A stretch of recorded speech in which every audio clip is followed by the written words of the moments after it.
Hello, and thank you for joining us today for this webinar on gender differences in education through the lens of PISA. This topic is also covered in the most recent issue of PISA in Focus, which you can find on the publications page of our website, www.oecd.org/PISA.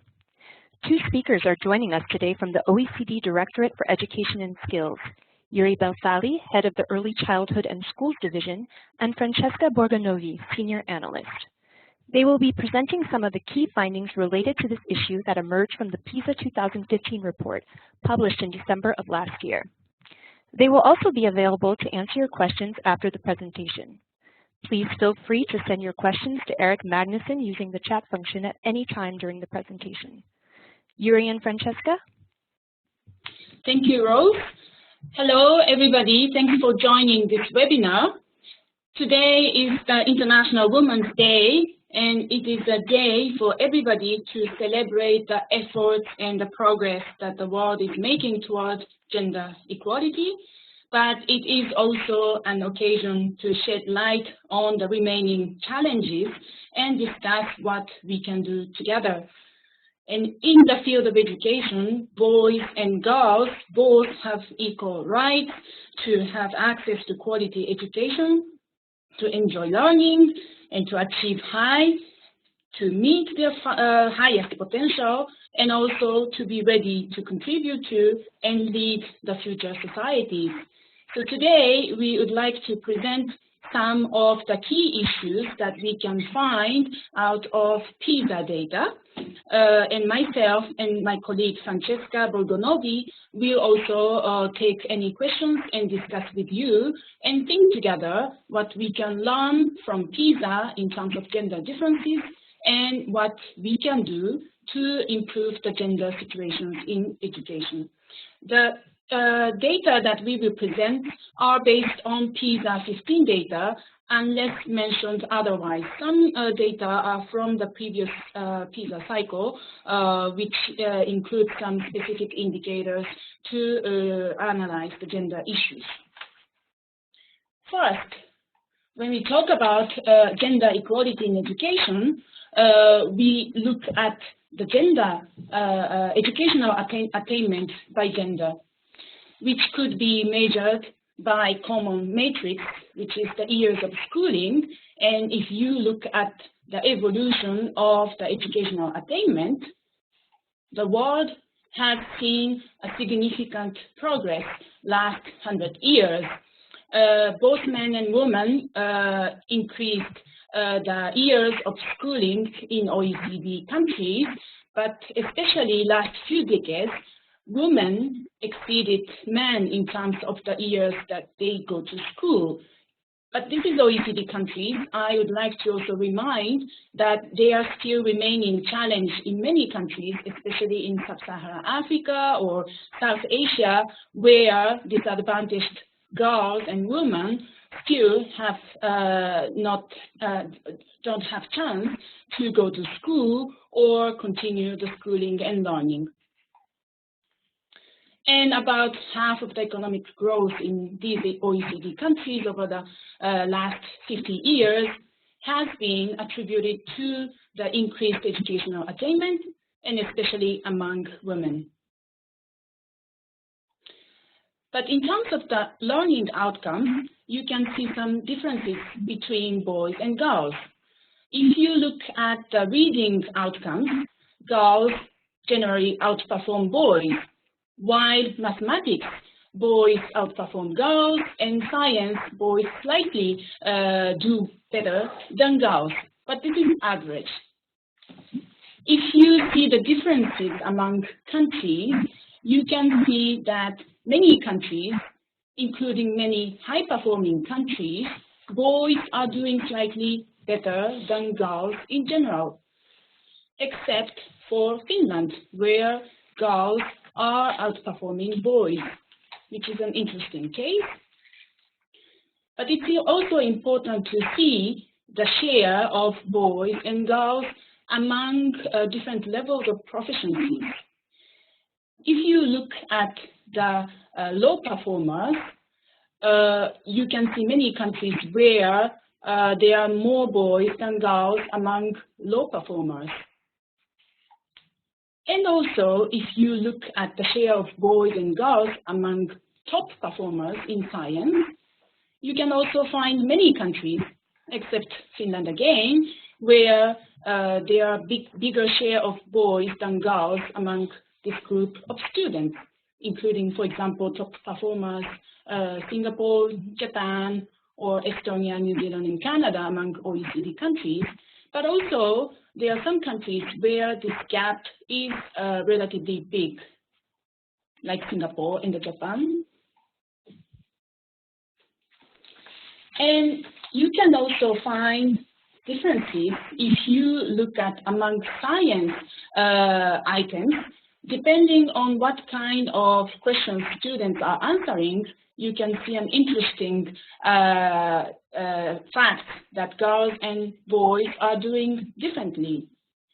On average, as I mentioned, there's little difference between boys and girls in science performance, but the questions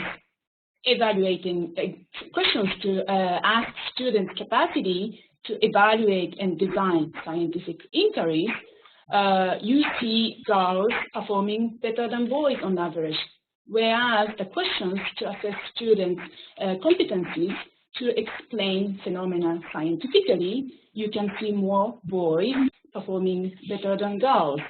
And for the questions to ask students to interpret data and evidence scientifically, we don't see significant differences among boys and girls. However, if you see students who are not achieving the baseline level, you see that girls are performing better than boys among low performers for certain items, and the same for students who are in the group of top performers. You see the differences between boys and girls, and especially among high performers, boys are exceeding girls for all of these type of science questions. Then, based on this understanding of the student's performance, it is also important to understand the aptitude, behavior, and the confidence behind students' performance. Despite major progress in closing gender gaps, we need to find new ways to address the social and emotional aspects of opening children's minds to their abilities and future careers. Some evidence to further discuss on this topic. Self-efficacy. PISA asks boys and girls to what extent students could think that they could do easily different types of science tasks. For example, if you look at the questions, whether students easily identify the better of two explanations for the formation of acid rain as part of the science questions, we find more boys than girls who feel confident and think that they can easily respond to this type of questions. And the same for the question like discuss how new evidence can lead you to change your understanding about the possibility of life on Mars. You see the difference between boys and girls, and boys are having higher level of self-efficacy compared to girls. And this is observed in many of the type of the questions, except some like questions to describe the role of antibiotics in the treatment of disease, health-related issues. Girls are feeling that they can do easily, more easily compared to what boys say. When we talk about aptitude and confidence, it is also important to see the degree of anxiety when addressing the learning. In the case of mathematics, you can also see the difference between boys and girls, to what extent they feel anxious towards mathematics. For example, girls are more anxious than boys in terms of the mathematics classes. Girls say that I often worry that it will be difficult for me to address the questions in mathematics classes, or girls are feeling that they get very tense when they have to do mathematics homework compared to boys. And it's interestingly, in all areas, girls are reporting that they feel more anxious compared to boys. And it is interesting to see the relationship between the difference between girls and boys in terms of the self-efficacy that I presented, and the gender gap among top performers in science. And if you look at that, you can see the relationship that the higher the gender gap in self-efficacy, the gender gap in science performance among high-achieving students is also higher. It is also important to take a closer look at the interest in science topics. And there again, you can see the difference between girls and boys. For example, the topic such as how science can help us prevent disease, you can see that more girls are interested in or highly interested in this topic compared to boys, whereas the topics such as energy and its transformation or motion and forces, you see more boys on average than girls who are interested in. And not only achieving the high level of learning outcome, but it's also important to understand to what extent students are enjoying the science learning, because the enjoyment of science learning and the science performance and the expectation of students to pursue science-related careers are closely related. For example, boys are reporting that they are more enjoying acquiring new knowledge in broad science compared to girls, or boys tend to like reading about science issues compared to girls. So you can also see, despite the small difference in terms of the learning outcome, there is an important difference in terms of the enjoyment of science between boys and girls. Then, learning is all about preparing the future of young students, including their participation in the society, but also to prepare their career choice and to prepare for them to pursue the academic careers and to seek the job and to be active in the job that they wish. The difference that we observe in terms of the expectation of the career that boys and girls would like to pursue when they get adult, you can see an important difference between boys and girls, especially their expectation to get into the STEM, science, technology, engineering, and mathematics fields. And it is important because not only it creates a gap in terms of the career perspectives, but the choice of the career makes the difference in terms of their future income and also their possibilities to pursue the activities which are demanded by the society and economy in the future. The PISA asks what kind of jobs they would like to do in the future when they get adult. And you can see a very important difference between boys and girls.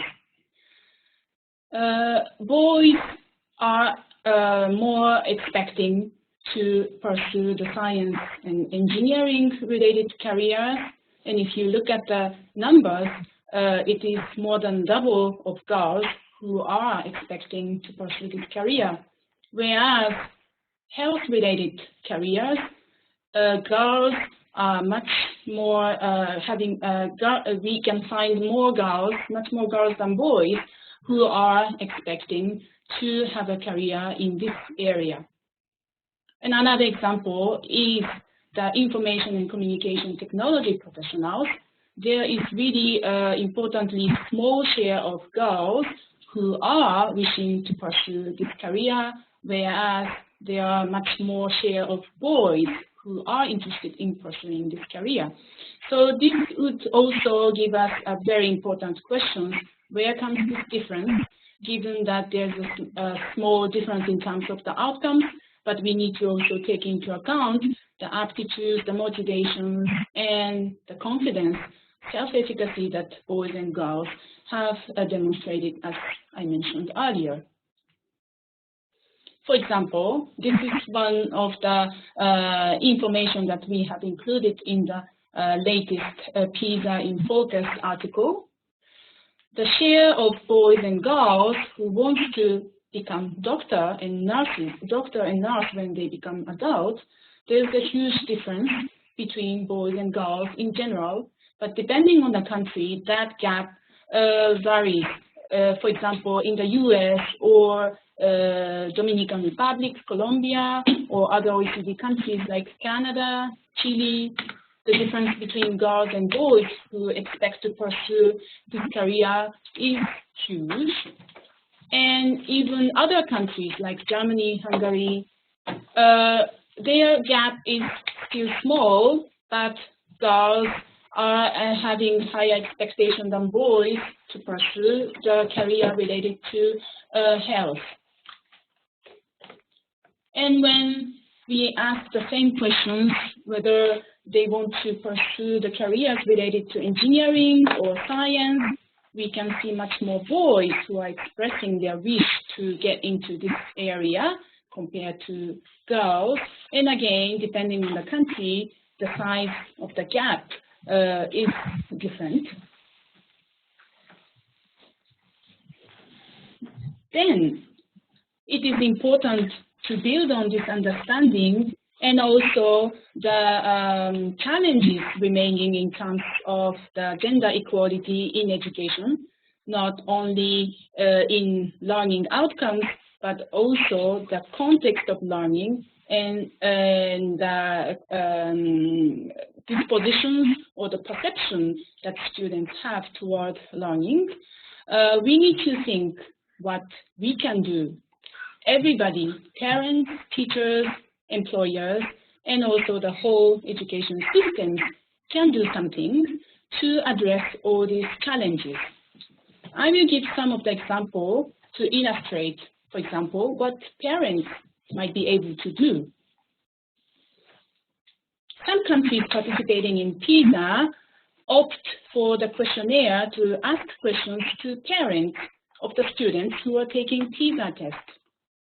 Then we can see an interesting fact that parents in many countries taking these parents' questionnaires are saying that they are expecting for their children on STEM occupations if their children are boys. And they are expecting less for daughters to be in the STEM occupations when they become adults. And this gap is quite huge in many of the countries, like Hungary, Portugal, Chile. Parents who expect their sons to pursue STEM occupations is more than double compared to those who expect daughters to go into this area of career. If you look at the activities that students do out of schools, you can also find interesting difference. For example, the time spent on homework. In general, you can find that girls are spending more time to do homework compared to boys. And this has a very important implication because, of course, the time spent for homework counts for students to integrate what they have learned in classrooms, to exercise and to master the learning and reinforce probably the learning that they have done in classrooms. And the fact that girls and boys are spending different amount of time on homework could be impacting on the performance, especially it would be related to the fact that boys are among the, more boys are found among low performers, or the difference between boys and girls in terms of certain subject areas. And also, time that students spend on internet can be an interesting gap that you can observe. Boys are spending more time than girls on internet at school and also outside of school. But this requires more reflection and analysis because it depends what they do when they are connected with the internet. And it depends on what kind of activities, whether this kind of spending of time could be a benefit for students to reinforce their learning, or it could be just the leisure activities for students. Now I would give some example to think what teachers can do to help students improve their learning and also their dispositions towards learning. When we talk about the reading, boys and girls show different tendency in terms of the choice of the reading materials. Boys read more of the kind of materials like comic books or non-fiction when they read for enjoyment. Whereas girls, when they read for enjoyment, they would rather pick up magazines and fictions. So this kind of difference might also affect the fact that students are exposed to different types of reading, which might also impact on the development of the reading literacy. If you look at the grade repetition, and this is also probably linked to the teaching practices, but also education systems strategies or approaches, you can find more boys in most of the countries who repeat compared to girls. So this is also something to be considered, and teachers, together with other educational stakeholders, how we can support the disadvantaged boys and girls, and also to identify boys and girls at risk and to help. When teachers give marks to students, interestingly, they tend to give better marks to girls. And this is not due to the difference of the performance. If you compare girls and boys with the similar level of achievement, still teachers tend to give higher marks to girls in all the countries shown here. And that difference is significant in certain countries like Albania and Iceland. And this is about reading. When you look at the same indicators for mathematics, you can find a similar trend, except one country where boys get better marks compared to girls. Then finally, we can also look at how employers could help narrow the gender gap. Large proportions of boys and girls have not learned how to prepare themselves for the job interviews. So this is, in general terms, they don't have lots of opportunities to prepare themselves to seek the job and to prepare for their future employment. But you can see that boys are having higher opportunities compared to girls to have some learning in terms of the job interviews, which takes place outside of school.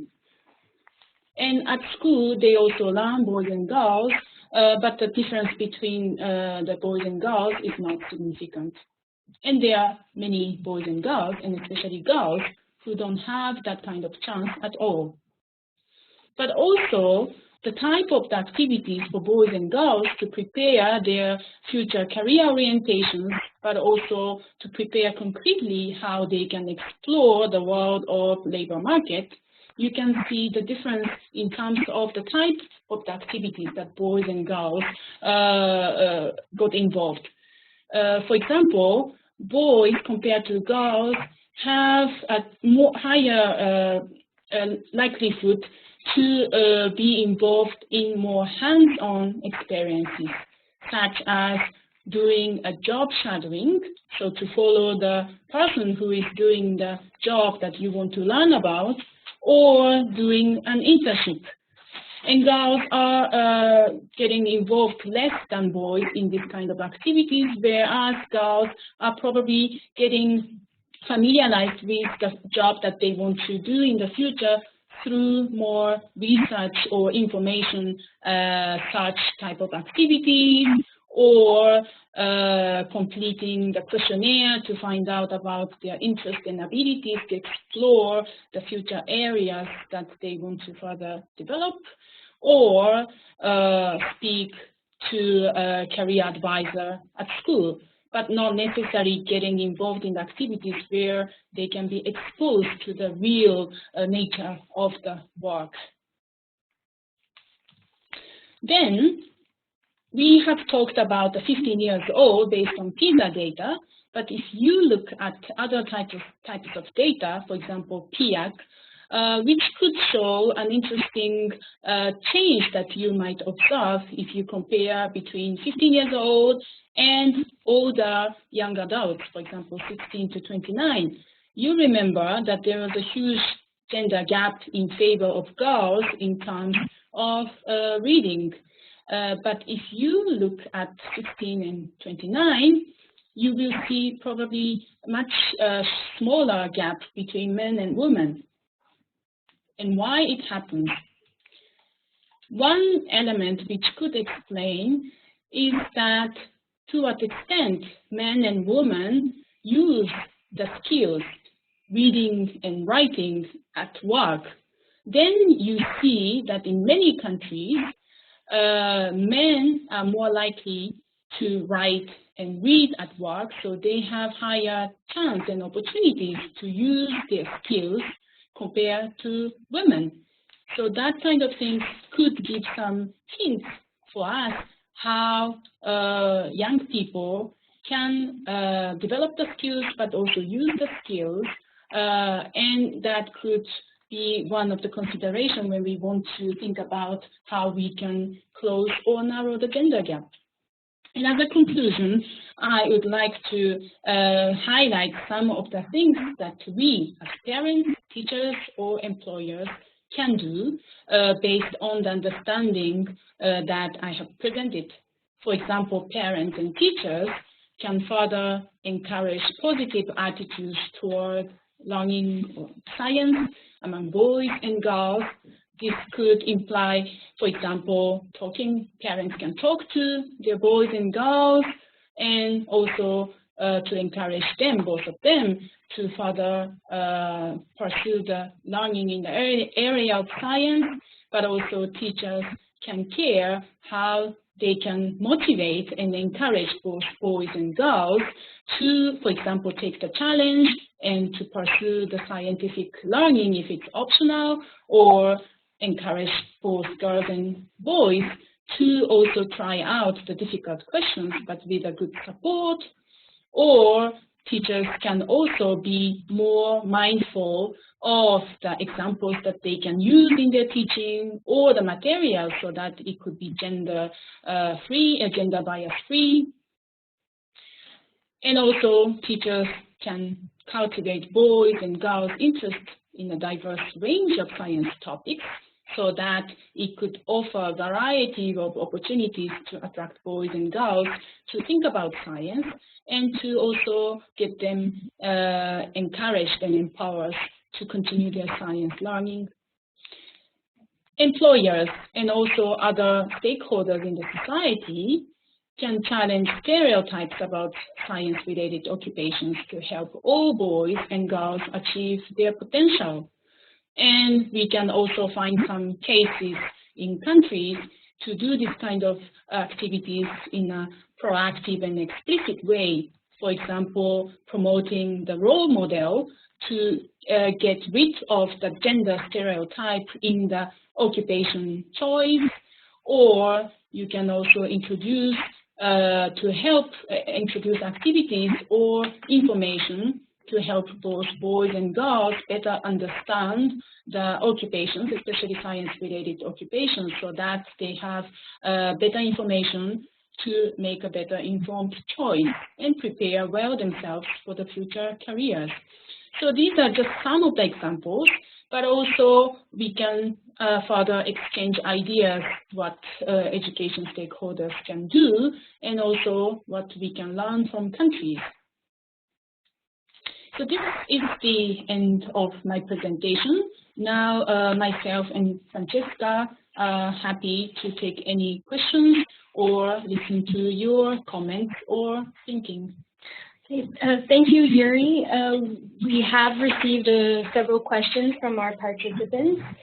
One participant was wondering if you have any data on how girls do in regard to performance and self-efficacy in all girls' schools compared with mixed schools, girls and boys together. This is Francesca. Hi, everyone. We do have a few schools that are single-sex schools in PISA, but those are not very much representative. So the evidence from PISA cannot illuminate on the issue of self-confidence. What we do know from the literature is that in single-sex schools, girls do appear to develop greater self-confidence, in particular with respect to mathematics.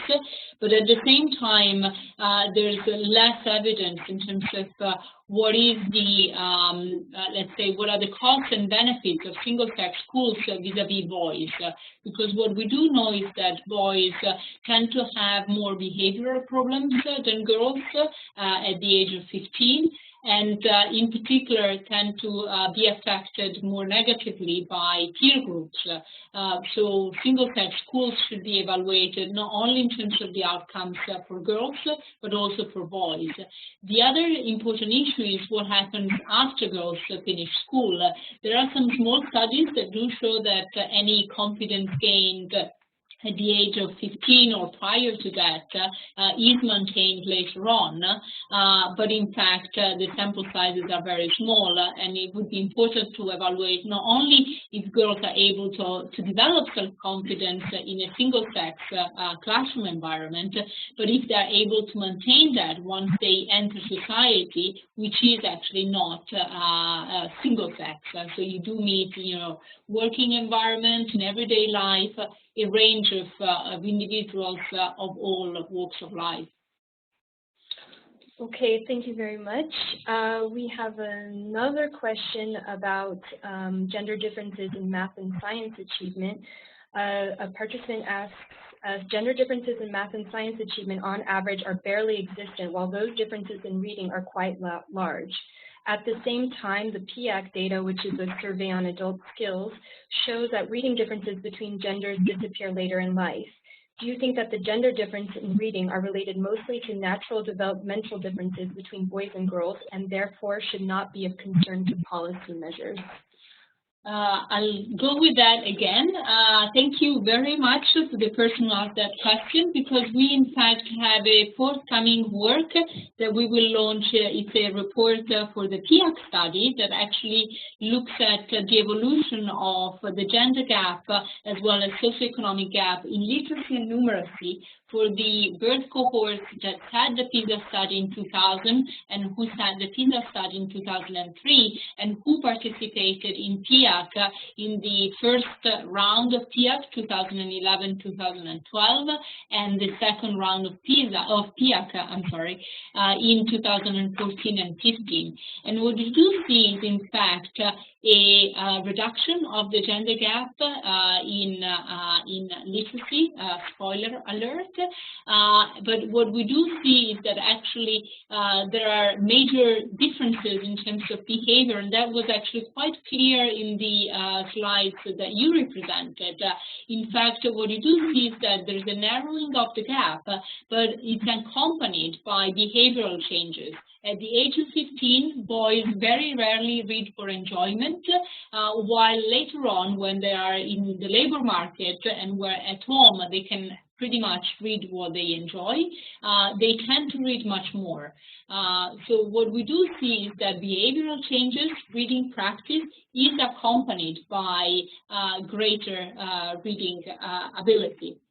In fact, there is the issue of actually for families, but also for teachers, to try and build an interest in reading at the age of 15. Because in fact, when boys are lost at the bottom tail of the performance distribution in reading, but also in other subjects, then they tend to drop out of education, or certainly they're not likely to progress in their studies by going, for example, to tertiary. And the very first slide that Yuri showed was that, in fact, women are now overrepresented among individuals who pursue a tertiary degree. Okay, thank you. This is another question on the difference of percentages of women and men in different professions in the health sector. They want to know if you have data on that, because in the health sector, becoming a nurse is different than becoming a doctor in terms of skill requirements and future earnings. So they were saying that the other STEM categories might not have such a big difference in terms of earnings and skills. So do you have any? Well, in fact, what you do see is that, yes, girls are particularly overrepresented among nurses, but not only. So it also applies to doctors. Now, there is a difference there between specialties, which you cannot capture with PISA data, but we do know, for example, that surgeons are more likely to be men in the majority of countries, although that's changing a bit, and that's also due to differences not only in terms of earning potential, which may attract men more, but also in terms of shifts, and that relates then to the work in the household that women do. While, for example, women in many countries now tend to be overrepresented among general practitioners and among family doctors. So even among the doctors, women overall tend to be overrepresented among the youngest cohorts, with differences by specialty. Okay. There's another question on any examples from countries where the percentage of girls entering STEM fields, such as engineering and science professions, have skyrocketed or in the past couple of years, because I know there's still the gender gap for engineering and science professions. And if more young women are entering these fields, what can we learn from those countries? If you have any examples. Unfortunately, nowhere have things skyrocketed. One important emerging trend is the very, very large gender gap in computing sciences, for example. That's particularly worrisome because it's an area that is projected to grow particularly in the future, and at the same time, having few women developing computer programs or developing content in terms of digital media may actually be a problem in terms of ensuring that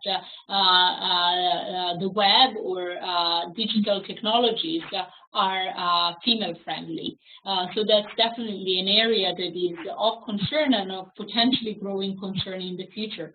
At the same time, there have been a number of initiatives in different countries to try and promote women participation in STEM.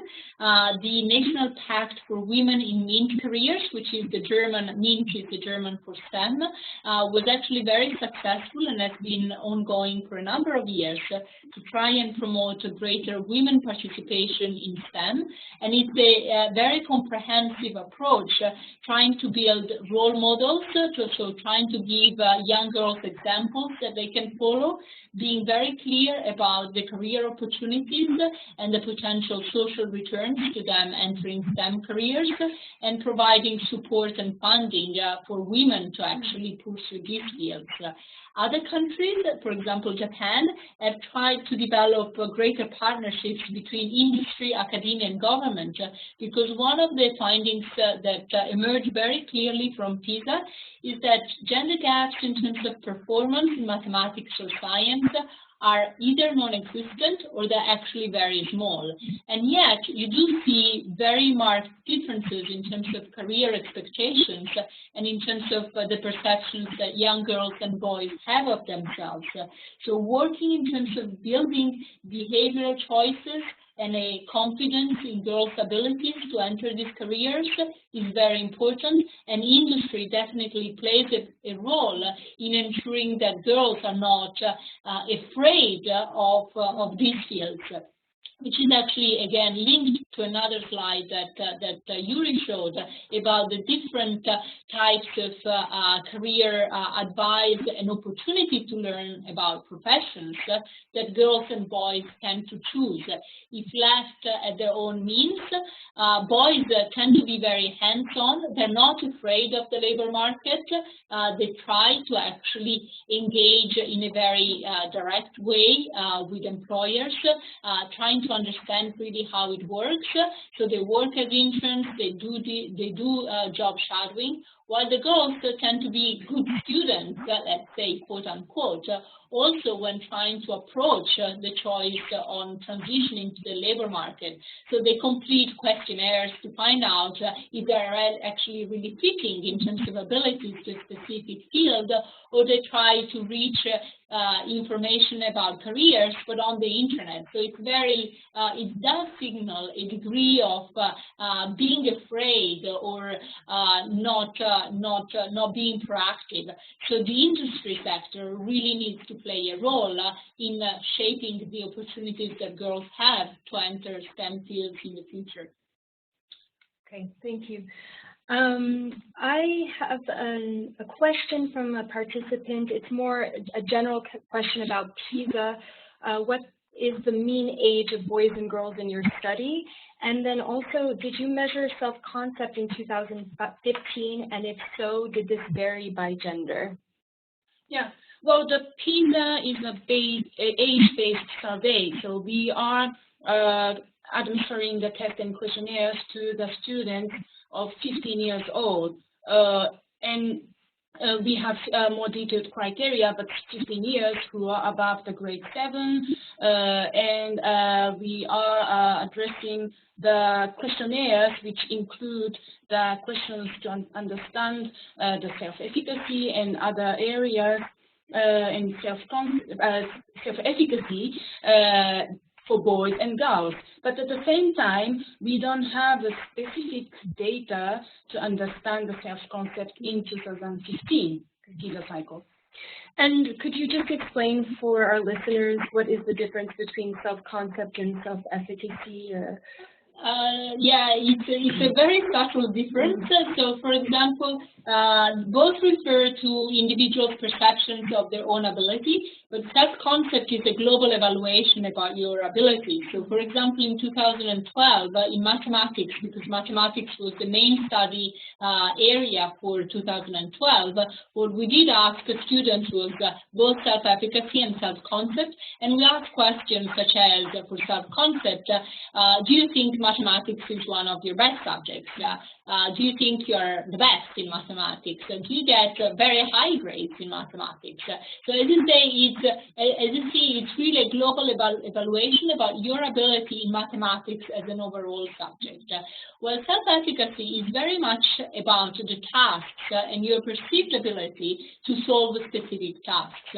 So in 2012, for example, which gives you the difference between self-concept and self-efficacy. In mathematics, we ask questions such as how confident do you feel about solving, for example, in terms of pure mathematics tasks, a linear equation such as 3x plus 5 equals what?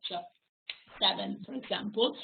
Find x, or a quadratic equation, or applied mathematics tasks such as, for example, how confident do you feel about finding the distance between 2 points on a map, or the number of tiles that are needed to cover a surface given that a tile is 30 centimeters and it's a square.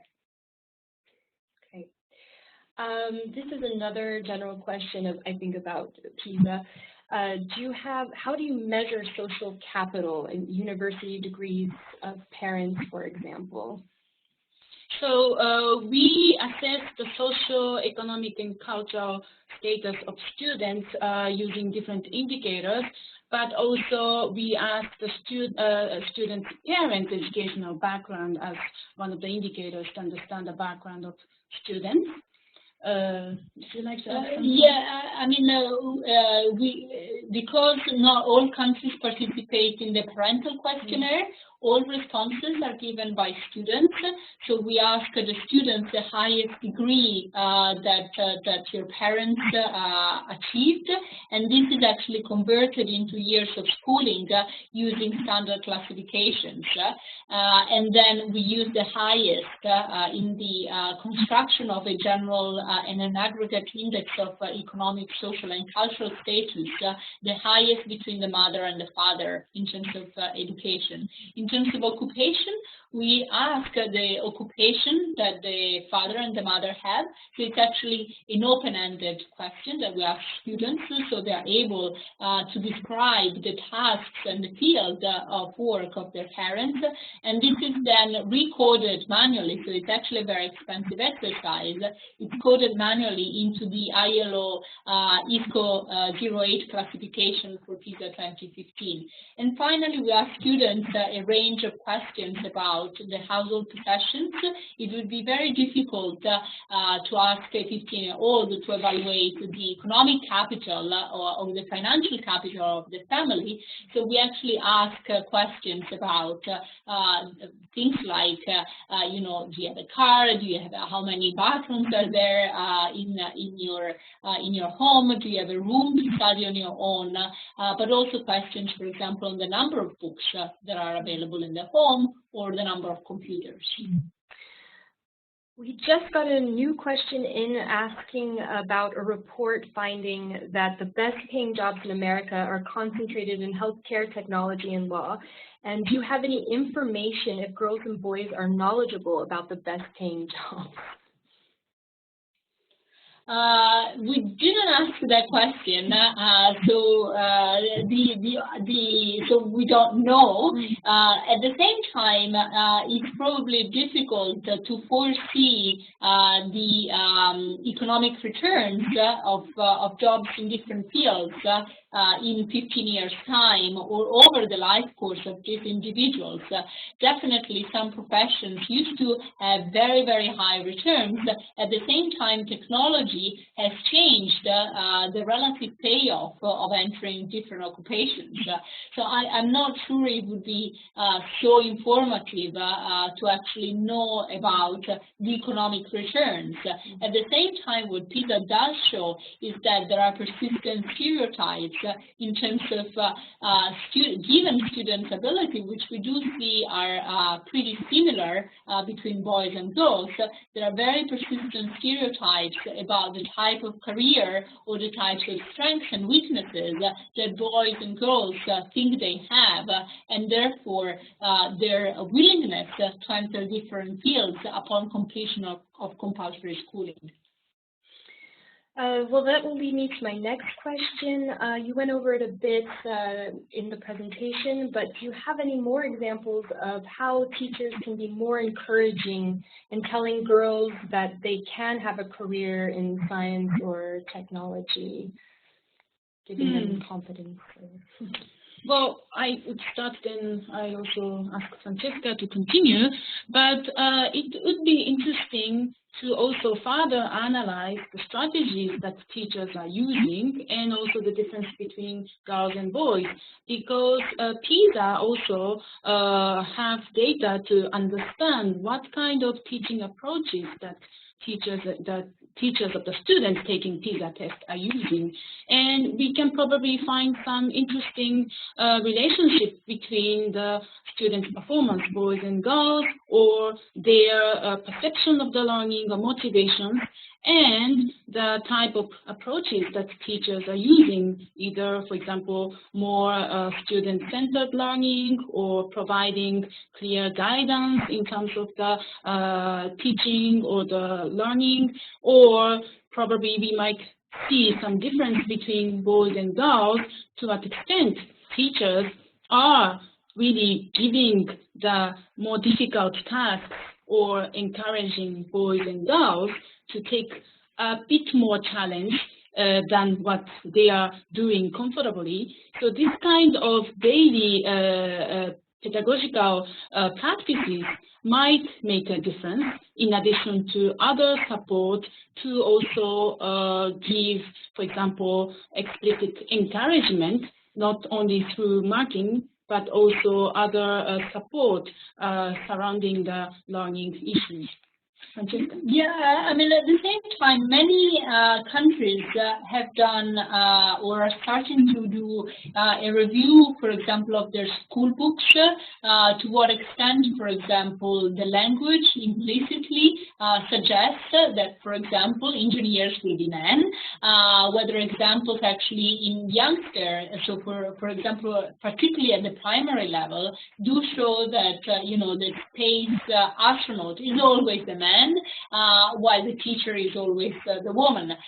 So there is a conscious effort on the part of many countries to look at implicit or not so implicit stereotypes about portraying women and men as having different skill sets in order to make sure that from a young age both boys and girls are able to achieve their potential.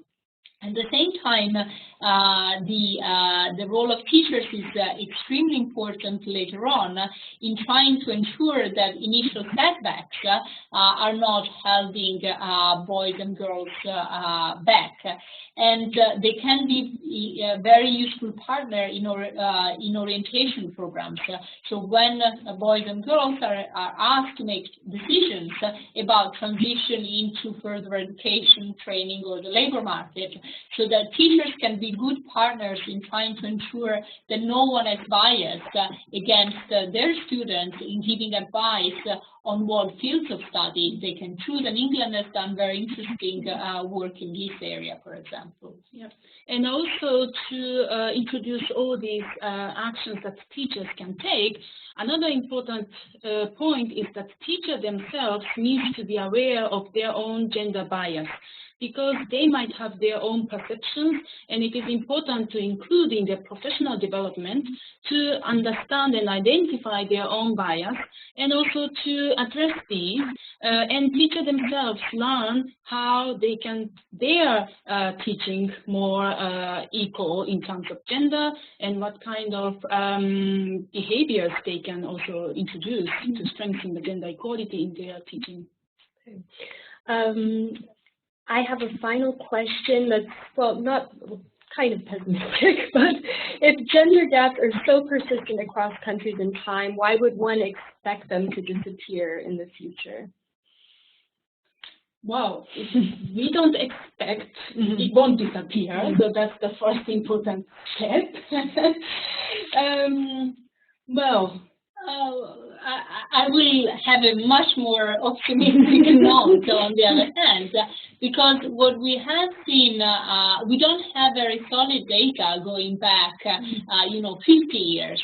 And what we have seen are remarkable changes in terms of educational participation and attainment. So I'm actually quite confident that given the right support, and days like International Women's Day can play a role in raising awareness, but then every day should be both women's and Men's Day in terms of ensuring that in our everyday actions, when we participate in society as individuals and in our role as family members, but also as friends, partners, and in our working environment, we do not perpetuate gender differences.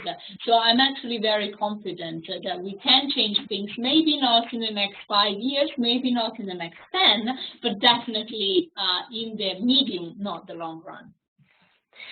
Thank you very much, Yuri and Francesca, and thank you to our participants for your interest in PISA and the OECD's work on education. If you would like to find out more about PISA, we invite you to visit our website, www.oecd.org/PISA, where you will find the first 2 volumes of the PISA 2015 report, links to the PISA in Focus series, as well as videos about PISA, such as who participates and how the assessment is conducted. This webinar has been recorded and will be made available on the PISA website. Once again, thank you for joining us.